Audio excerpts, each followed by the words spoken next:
नमस्कार दोस्तों, जय हिंद। कैसे हो आप लोग। दोस्तों आज मैं फिर हाजिर हूं लेकर एक नई जॉब अपडेट।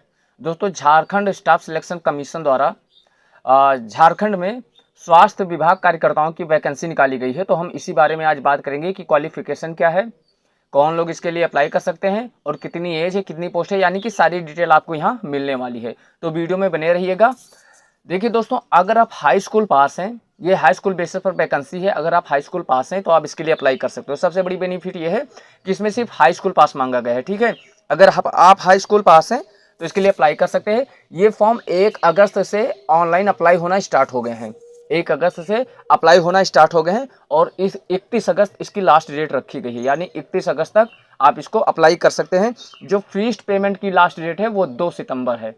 2 सितंबर तक आप फीस पेमेंट कर सकते हैं। और अगर आपके फ़ोटो में सिग्नेचर में अपलोड करने में कोई सर्वर प्रॉब्लम या कुछ आ रही है तो उसके लिए आपको 4 सितंबर तक का टाइम मिला है, यानी कोई करेक्शन करवानी है तो उसके लिए भी 6 से 8 सितंबर तक का आपको टाइम दे दिया गया है। यानी कि फॉर्म अभी अप्लाई होना स्टार्ट हो गए हैं, 31 अगस्त तक लास्ट डेट है और उसके बाद में 2 सितंबर तक आप इसके लिए फीस पेमेंट कर सकते हैं। अगर कोई सर्वर में प्रॉब्लम आ रही तो आपको 2 दिन का एक्स्ट्रा टाइम मिल रहा है।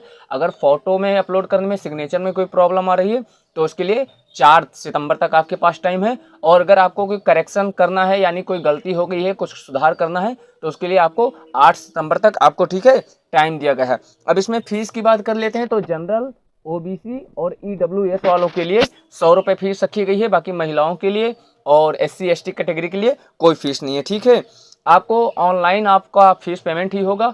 और सबसे बड़ी बात यह है कि हाई स्कूल पास है, आपकी जो एज लिमिट है वो 18 साल से लेकर और 35 साल तक रखी गई है। और इसमें कुछ कैटेगरी में जो छूट दी गई है एससी एसटी वालों के लिए या फिर तो उनको क्या है 3 साल एक्स्ट्रा मिल रहा है, यानी कि वो 38 वर्ष तक की आयु के हैं अगर तो इसके लिए अप्लाई कर सकते हैं। ठीक है, अब अगर इसमें पोस्ट वाइज हम बात कर लें कि किस कैटेगरी में कितनी पोस्ट है तो जनरल के लिए 230 पोस्ट है, जनरल कैटेगरी में 230 पोस्ट है, एसटी में 133 पोस्ट है, ठीक है, एससी में 44 पोस्ट है और ओबीसी में 45 पोस्ट है, ठीक है, और ईडब्ल्यूएस में 51 पोस्ट है, यानी कि टोटल 510 पोस्ट है।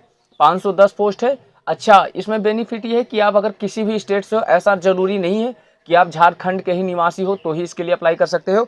आप पूरे देश के कहीं भी रहने वाले हो, किसी भी स्टेट के रहने वाले हो तो आप इसके लिए अप्लाई कर सकते हो। बस क्या है कि आप हाई स्कूल पास हो और कहीं से भी पास हो, आप सीबीएसई बोर्ड से पास हो, यूपी बोर्ड से पास हो, बिहार बोर्ड से पास हो, दिल्ली से पास हो, कहीं से भी पास हो, यानी किसी भी राज्य से आप पास हो, उससे फ़र्क नहीं पड़ता है। ठीक है, बहुत सारी ऐसी वैकेंसी होती हैं जिसमें ये डिमांड हो जाती है कि आप उसी स्टेट के रहने वाले हैं या उसी स्टेट से पास हों।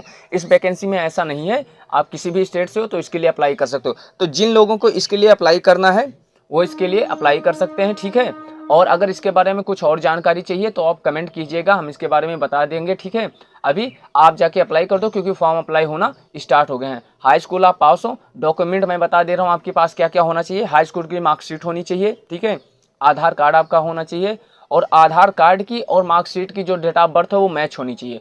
क्योंकि आधार कार्ड में बहुत ही प्रॉब्लम देखी गई है कि जो मार्कशीट में डेट ऑफ बर्थ है वो आधार कार्ड से मैच नहीं होता है। ठीक है, तो आधार कार्ड का और मार्कशीट का डेट ऑफ बर्थ मैच होना चाहिए। ठीक है, आपके पास फोटो होना चाहिए, आपका सिग्नेचर होना चाहिए और मार्कशीट होनी चाहिए। ठीक है, तो इतनी चीज़ें लग रही हैं। आप जाके किसी भी साइबर कैफे से जाके इसके लिए आवेदन कर सकते हो। 100 रुपये फीस लग रही है।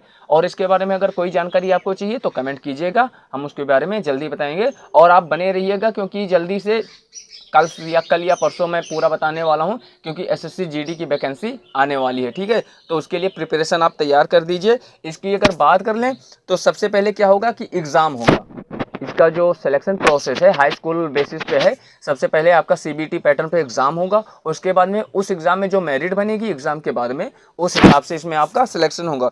तो एक बेनिफिट ये है कि जीडीएस के लिए जितने बच्चे परेशान हैं अगर वो थोड़ी पढ़ाई कर लेते हैं तो इसमें उनका सिलेक्शन हो सकता है। ठीक है, तो फिर मिलते हैं अगले किसी वीडियो में। अपना ख्याल रखिएगा। नमस्कार, जय हिंद।